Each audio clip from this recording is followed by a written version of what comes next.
Caracterización de las entidades de gobierno. Las entidades de gobierno tienen como objetivo fundamental la definición, observancia y ejecución de políticas públicas que buscan incidir en la asignación de bienes y servicios, en la redistribución de la renta y la riqueza y en el nivel de bienestar de la sociedad. Con independencia de que las entidades de gobierno tengan o no personería jurídica, las actividades que desarrollan se realizan generalmente de forma gratuita o a precios de no mercado. Por ello, estas entidades se caracterizan porque no tienen ánimo de lucro y sus recursos provienen directa o indirectamente de la capacidad del Estado para imponer tributos, de donaciones privadas o de organismos internacionales. La naturaleza de tales recursos, la forma de su administración y su uso están vinculados estrictamente a un presupuesto público. De acuerdo con la organización administrativa, las entidades de gobierno pueden hacer parte del nivel nacional o territorial. En el nivel nacional se encuentran, entre otros, ministerios, departamentos administrativos, superintendencias, establecimientos públicos, agencias gubernamentales y universidades. Por su parte, en el nivel territorial se encuentran, entre otros, gobernaciones, alcaldías y establecimientos públicos. Usuarios de la información financiera. De acuerdo con las necesidades y usos de la información financiera de las entidades de gobierno, los usuarios son, entre otros, los siguientes: la comunidad y los ciudadanos, quienes en su condición de contribuyentes y beneficiarios de los bienes y servicios públicos tienen interés en información financiera que les permita conocer la gestión, el uso y la condición de los recursos y el patrimonio público. Los organismos de planificación y desarrollo de la política económica y social también son usuarios de la información financiera que necesitan para orientar la política pública, coordinar cursos de acción de las entidades de gobierno, también evaluar el resultado fiscal y la situación de endeudamiento público, el ahorro y la inversión, la regulación de los precios y las tarifas y planear la redistribución de la renta y la riqueza. Son también usuarios de la información las propias entidades y sus gestores, quienes se interesan en realizar seguimiento y control interno a sus operaciones, así como preparar estados financieros con el fin de conocer situación financiera y la gestión eficiente de los recursos públicos y la rendición de cuenta a órganos de control. También son usuarios de la información las agencias que efectúan donaciones a entes de gobierno, los que suministran recursos, realizan transacciones de alguna manera con entidades de gobierno, quienes requieren información para decidir si continúan o no apoyando, financiando las actividades presentes y futuras del gobierno. Los órganos de representación política, como el Congreso, las asambleas y los consejos, que también exigen la información contable para conocer el uso de los recursos públicos, con el fin de ejercer buen control político y decidir sobre la financiación de programas y nuevas obras y proyectos. Los organismos de control externo, que también demandan información financiera para formar un juicio en relación con el manejo, uso, gestión, conservación y salvaguarda de los recursos y patrimonio públicos. Objetivos de la información financiera. Los objetivos de la información financiera buscan que ésta sea útil a partir de la satisfacción de las necesidades de sus usuarios. En este sentido, los objetivos de la información financiera de las entidades de gobierno son rendición de cuentas, toma de decisiones y control. El objetivo de rendición de cuentas implica que la información financiera sirve a los gestores públicos para suministrar información a los destinatarios de los servicios y a quienes proveen los recursos, y el cumplimiento de las disposiciones de los mismos. El objetivo de toma de decisiones implica que la información financiera sirva a la entidad que la produce para la gestión eficiente de sus recursos y a los usuarios externos para la definición de la política pública. Y el objetivo de control implica que la información financiera sirve para el ejercicio del control en dos niveles, interno y externo. A nivel interno, el control se ejerce mediante el sistema de control interno y a nivel externo a través de diferentes instancias, tales como la ciudadanía, las corporaciones públicas, el ministerio y los órganos de control, inspección y vigilancia.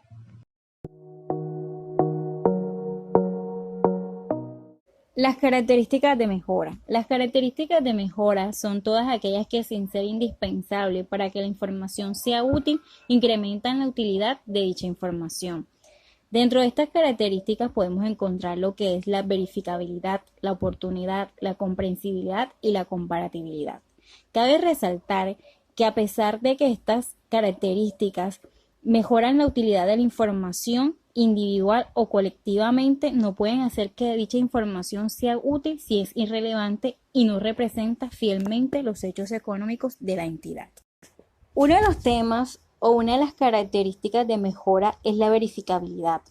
Cuando hablamos de verificabilidad, hacemos referencia a que diferentes observadores independientes y debidamente informados podrían alcanzar un acuerdo, aunque no necesariamente completo, sobre la fidelidad de una información. Esta a su vez nos ayuda a asegurarle a los usuarios de la información financiera que dicha información representa fielmente los hechos económicos de una empresa. La verificación puede ser directa o indirecta. Cuando hablamos de verificación directa, significa la comprobación de un valor u otra representación mediante la observación directa, como por ejemplo cuando contamos un efectivo. La verificación indirecta significa la comprobación de un modelo, fórmulas u otras técnicas y recalcular el resultado utilizando la misma metodología, como por ejemplo cuando se verifica el valor del inventario, comprobando las variables cantidad y el costo unitario de cada insumo que pertenece a dicho inventario. Y se recalcula el saldo final utilizando la misma suposición del costo. Por ejemplo, el método primeras en entrar y primeras en salir. Oportunidad. La oportunidad significa tener a tiempo la información para que el usuario de la información financiera pueda tomar sus decisiones. Cierta información puede continuar siendo oportuna durante bastante tiempo después de haber cerrado un periodo contable. Por ejemplo, en el caso de las empresas públicas que necesitan elaborar un presupuesto, normalmente toman como modelo las tendencias de años anteriores, o cuando se va a realizar una auditoría, normalmente también piden los estados financieros de periodos anteriores. Comprensibilidad. La comprensibilidad significa que la información está clasificada, caracterizada y presentada de forma clara y concisa, es decir, es de fácil entendimiento para aquellos usuarios que tienen un conocimiento razonable del sector público, las entidades de gobierno y las actividades económicas, quienes revisan y analizan la información con diligencia. Comparatibilidad. La comparatibilidad es la característica cualitativa que le permite al usuario de la información financiera identificar y comprender similitudes y diferencias entre partidas, como por ejemplo cuando nosotros realizamos un análisis vertical de los estados financieros o del balance general, donde tomamos el periodo actual con el periodo anterior y ahí analizamos la variación que cada rubro ha tenido referente al periodo anterior. De igual forma se puede hacer este análisis o esta comparación tomando como contrapartida, digámoslo así, la información de otra entidad del mismo sector. Por otra parte, encontramos lo que son los principios de contabilidad pública. Estos principios se aplican en las diferentes etapas del proceso contable. Hacen referencia a los criterios que se deben tener en cuenta para reconocer, medir, revelar y presentar los hechos económicos en los estados financieros de la entidad. Dentro de estos principios encontramos lo que es la entidad en marcha, devengo, esencia sobre la forma, asociación, uniformidad, no compensación y periodo contable. A continuación se le explicará cada uno de ellos.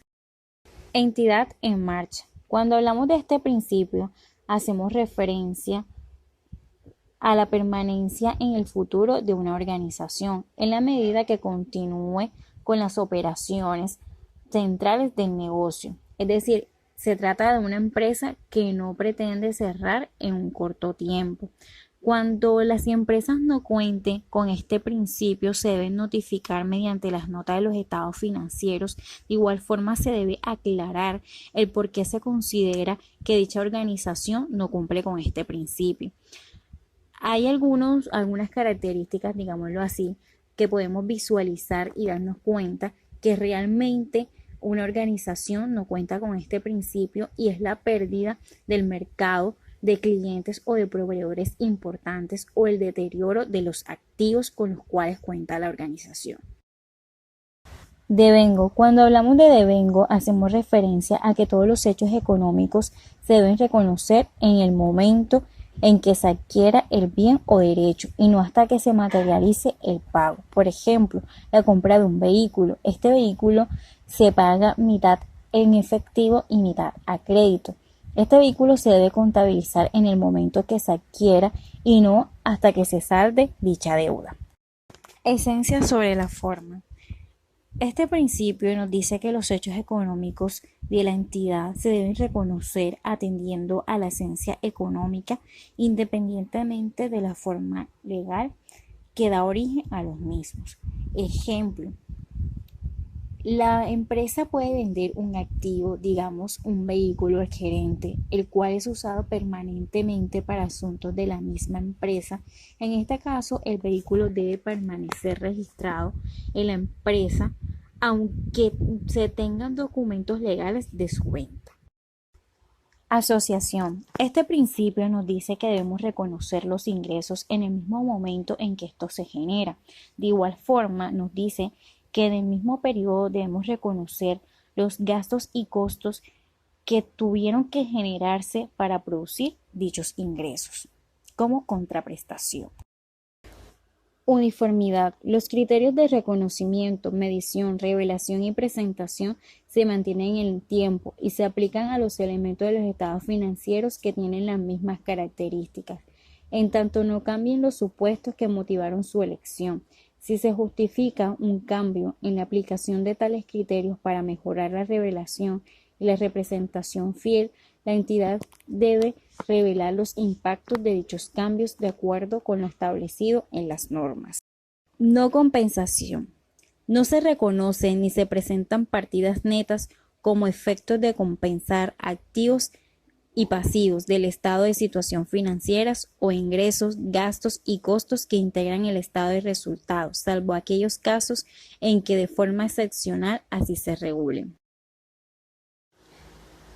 Periodo contable. Corresponde al tiempo máximo en que la entidad mide los resultados de sus hechos económicos y el patrimonio bajo su control, efectuando las operaciones contables de ajustes y cierre.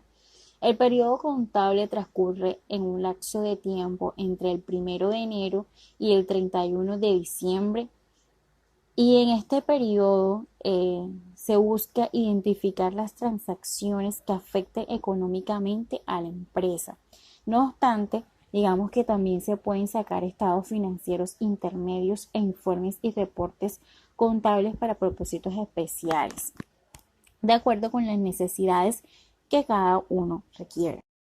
Definición, reconocimiento, medición y revelación de los elementos que constituyen los estados financieros. Definición de los elementos de los estados financieros. Los estados financieros representan los efectos de las transacciones y otros sucesos agrupados en categorías que comparten características económicas comunes y que corresponden a los elementos de los estados financieros. Los elementos relacionados directamente con la medición de la situación financiera son los activos, pasivos y patrimonio, y los elementos directamente relacionados con la medida de rendimiento financiero son los ingresos, gastos y costos. Activo. Los activos son recursos controlados por la entidad que resultan de un evento pasado y de los cuales se espera obtener un potencial de servicio o generar beneficios económicos futuros. Un recurso controlado es un elemento que otorga, entre otros, un derecho a usar un bien para prestar servicio, ceder el uso para que un tercero preste servicio, convertir el recurso en efectivo a través de su disposición, beneficiarse de la revalorización de los recursos, recibir una corriente de flujo de efectivo. Pasivos. Un pasivo es una obligación presente, producto de sucesos pasados, para cuya cancelación, una vez vencida, la entidad espera desprenderse de recursos que incorporan beneficios económicos a un potencial de servicio. Al evaluar si existe o no una obligación presente, la entidad se basa en la información disponible al cierre del periodo para establecer si existe la probabilidad de tener o no la obligación. Si es mayor la probabilidad de no tenerla, no hay lugar al reconocimiento de un pasivo. Si se reconoce que existe una obligación presente cuando la entidad evalúe que tiene poca o ninguna alternativa de evitar la salida de recursos. El patrimonio comprende el valor de los recursos públicos representados en bienes y derechos, deducidas las obligaciones que tiene la entidad de gobierno para cumplir las funciones de cometido estatal. Ingresos. Los ingresos son los incrementos en los beneficios económicos o en el potencial de servicios producidos a lo largo del periodo contable, bien en forma de entregas o incremento de valor de los activos, o bien como salidas o decrementos de los pasivos, que dan como resultado el aumento del patrimonio y no está relacionado con los aportes para la creación de la entidad. Los ingresos de las entidades de gobierno suben de transacciones con y sin contraprestaciones.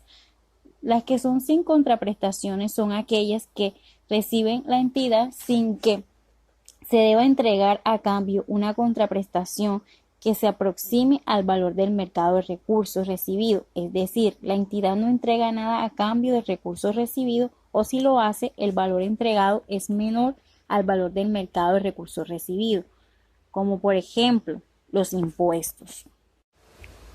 Gastos. Los gastos son decrementos en los beneficios económicos o en el potencial de servicio producidos a lo largo del tiempo, mediante la salida o disminución de los activos o la generación de aumento de pasivos.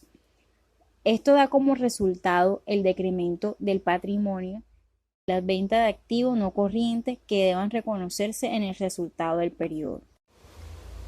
Costos. Los costos, al igual que los gastos, dan como resultado el decremento en el patrimonio, siendo que éste tiene que ver con la producción de bienes y la prestación de servicios vendidos.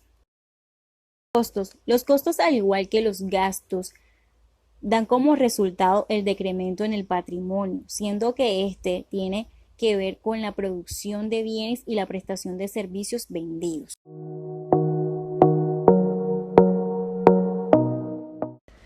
Reconocimiento de los elementos de los estados financieros. Se denomina reconocimiento al proceso de incorporación en el estado de situación financiera o en el estado de resultados de un hecho económico que cumpla con la definición de activo, pasivo, patrimonio, ingreso, costo o gasto, que tenga la probabilidad de generar una entrada o salida de beneficios económicos o potencial de servicio asociado y que tenga un valor que se pueda medir con fiabilidad. La probabilidad como condición para el reconocimiento se utiliza con referencia al grado de incertidumbre con que los beneficios económicos futuros o el potencial de servicio asociado llegarán o saldrán de la entidad. Así, por ejemplo, cuando es probable que el deudor cancele una cuenta por cobrar, es justificable entonces reconocer tal cuenta por cobrar como un activo. No obstante, algunas cuentas por cobrar podían ser no canceladas y, por tanto, se reconoce un gasto que representa la reducción esperada en el valor del recurso. Reconocimiento de activos. Se reconocerá como activo los recursos controlados por la entidad que resulten de un evento pasado y de los cuales se espera obtener beneficios económicos futuros. Esto siempre que el valor del recurso pueda medirse fiablemente. Cuando no exista la probabilidad de que se obtendrá un beneficio económico, la entidad reconocerá un gasto en el estado de resultados. Reconocimiento de pasivos. Se reconocerá como pasivo las obligaciones presentes que tenga la entidad que hayan surgido de eventos pasados y que para liquidarlas la entidad deba desprenderse de recursos que incorporan un potencial de servicio o de beneficios económicos futuros, siempre que el valor de la obligación pueda medirse fiablemente. Reconocimiento de los ingresos. Se reconocerán como ingresos los incrementos en los beneficios económicos o en el potencial de servicio producido a lo largo de un periodo contable, ya sea en una forma de entrada o incremento en el valor de los activos, o bien sea como una salida o decremento de los pasivos, que dan como resultado un aumento en el patrimonio y que no están relacionados con los aportes para la creación de la entidad. Vale decir que el ingreso se puede reconocer siempre y cuando pueda medirse fiablemente. Esto significa que el reconocimiento del ingreso ocurre simultáneamente con el reconocimiento de los incrementos del valor de los activos o en la disminución de los pasivos. Por ejemplo, el reconocimiento del ingreso ocurre junto con el incremento neto de los activos derivado de una venta o de bienes o servicios, o junto con la disminución en el pasivo resultado de la renuncia o extinción del derecho de cobro de un acreedor. Reconocimiento de gastos y costos. Se reconocerán como costos o gastos los decrementos en los beneficios económicos relacionados con la salida o la disminución del valor de los activos o en el incremento de los pasivos, cuando el costo o el gasto pueda medirse con fiabilidad. Esto significa que el reconocimiento de los costos y los gastos ocurre simultáneamente con el reconocimiento del aumento de los pasivos o disminuciones de los activos, por ejemplo, el devengo de los salarios o también la depreciación de los bienes. Si la entidad distribuye bienes o servicios de manera gratuita, los gastos se reconocerán cuando se entreguen los bienes o se presten los servicios.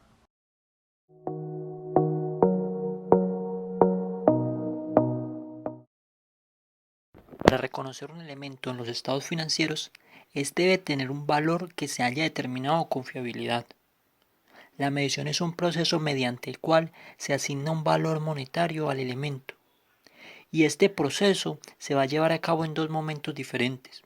Uno va a ser en su reconocimiento inicial y el otro va a ser en su medición posterior. Los valores de entrada reflejan los costos en los que se tendría que incurrir o se debería incurrir para adquirir o reponer un activo, mientras que los valores de salida reflejan el potencial de servicio o los beneficios económicos derivados del uso continuado de un activo o de su venta. Las mediciones también pueden ser observables y no observables en un mercado abierto, activo y ordenado. Cuando las mediciones son observables en un mercado, son más comprensibles y verificables que las que no lo son, y pueden representar más fielmente ese fenómeno que se está midiendo. Cuando hablamos de mercado abierto, quiere decir que la entidad puede ingresar sin ninguna limitación. Activo porque el número de transacciones es constante, y ordenado porque todas las partes que lo integran están debidamente informadas. Las mediciones específicas van a reflejar las limitaciones económicas y las condiciones actuales que puedan afectar los posibles usos de un activo o la liquidación de un pasivo por parte de una entidad. También pueden reflejar oportunidades económicas y riesgos que otras entidades no tienen, mientras que las mediciones no específicas van a analizar las oportunidades y riesgos, pero del mercado en general. El costo corresponde al importe efectivo o equivalentes de efectivo pagados o el valor de la contraprestación entregada para adquirir un activo. Según este criterio, los activos se van a reconocer inicialmente por el efectivo y cualquier otro cargo pagado o pendiente por pagar para la adquisición, formación y colocación de los bienes en condiciones de utilización o enajenación. El costo reexpresado va a corresponder a la actualización del costo de los activos, con la finalidad de reconocer cuáles son los cambios de valor que se han ocasionado por la exposición a fenómenos económicos exógenos, o sea, externos. Y se va a utilizar la tasa de cambio en moneda extranjera, los patos de ajuste, unidad de valor real o cualquier otra modalidad admitida. Cuando se adquieran bienes o servicios en moneda extranjera, pues estos deben ser reexpresados en la moneda legal colombiana, según la normatividad aplicable. El costo amortizado corresponde al valor del activo inicialmente reconocido más ese rendimiento efectivo, menos todos los pagos de capital e intereses, menos cualquier otra disminución por deterioro de valor. El costo de reposición va a corresponder a esa contraprestación más baja requerida para reemplazar el potencial de servicio de un activo o los beneficios económicos que vienen incorporados en él. O sea, según este criterio, los activos se van a medir por esos recursos que se tendrían que sacrificar para reponer un activo que proporcione esos mismos potenciales de servicio o esos beneficios económicos del que ya existe. El valor de mercado es el valor por el cual un activo puede ser intercambiado entre partes interesadas y debidamente informadas en una transacción realizada en condiciones de independencia mutua. Cuando el mercado está abierto, activo y ordenado, ese valor de mercado va a proporcionar una información útil, dado que refleja fielmente el valor de los activos de la entidad. El valor neto de realización es el valor que la entidad puede obtener por la venta de los activos, menos los costos estimados para terminar su producción y todos los que sean necesarios para llevar a cabo esa venta. Ese valor de neto de realización va a proporcionar información que permite evaluar la capacidad financiera que tiene una entidad al reflejar el valor que podría recibirse por la venta de un activo. El valor de uso equivale al valor presente de esos beneficios económicos que se espera genere el activo, incluyendo el flujo que se recibiría por su disposición al final de la vida útil. El valor de uso es aplicable a todos los activos generadores de efectivo y refleja el valor que se puede obtener del activo a través de su operación y de su disposición cuando cumpla su vida útil. El costo de un pasivo es la contraprestación recibida a cambio de la obligación asumida, o sea, es el efectivo o equivalentes de efectivo pagados o ese valor de esa contraprestación recibida en el momento exacto de incurrir en el pasivo. El costo reexpresado va a corresponder a la actualización del costo de los pasivos, con la finalidad de reconocer cuáles han sido esos cambios de valor ocasionados por la exposición a fenómenos económicos exógenos, o sea, externos. Y para ello también se van a emplear la tasa de cambio en moneda extranjera, los pactos de ajuste o cualquier otra modalidad. Y además de eso, cuando se incurran en pasivos en moneda extranjera, pues deben ser reexpresados en moneda legal colombiana.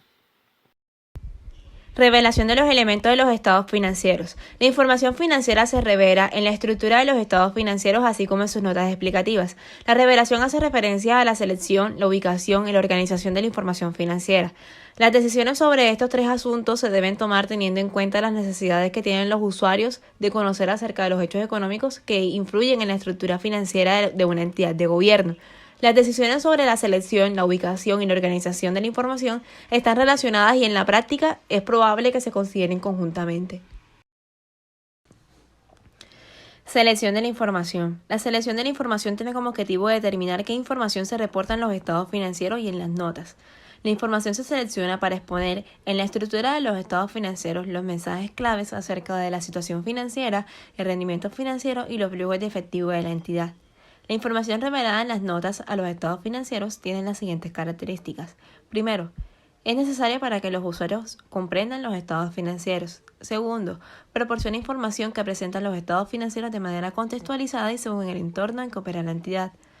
Y tercero, tiene generalmente una visión clara. Cabe resaltar que las decisiones sobre la selección de la información requieren una revisión crítica y continua. Ubicación de la información. La ubicación de la información tiene un impacto en la contribución muy grande, tanto así que puede determinar el logro de los objetivos de la información financiera. La ubicación puede afectar la comparabilidad de la información y la manera en que los usuarios interpretan la información. Puede usarse para transmitir importancia relativa de la información y su conexión con otros elementos de la información. También se puede usar para transmitir la naturaleza de la información, para vincular elementos diferentes de información que se combinan para cumplir una necesidad concreta del usuario y para distinguir entre la información seleccionada para exponer y la información seleccionada para revelar.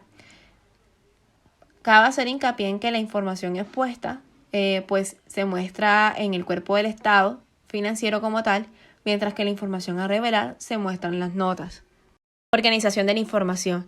La organización de la información se refiere a la clasificación y a la agrupación que deben tener los estados financieros. La manera en cómo se organiza la información puede afectar la interpretación por parte de los usuarios y ayuda a garantizar que los mensajes claves sean comprensibles. La organización de la información en los estados financieros incluye decisiones sobre lo siguiente.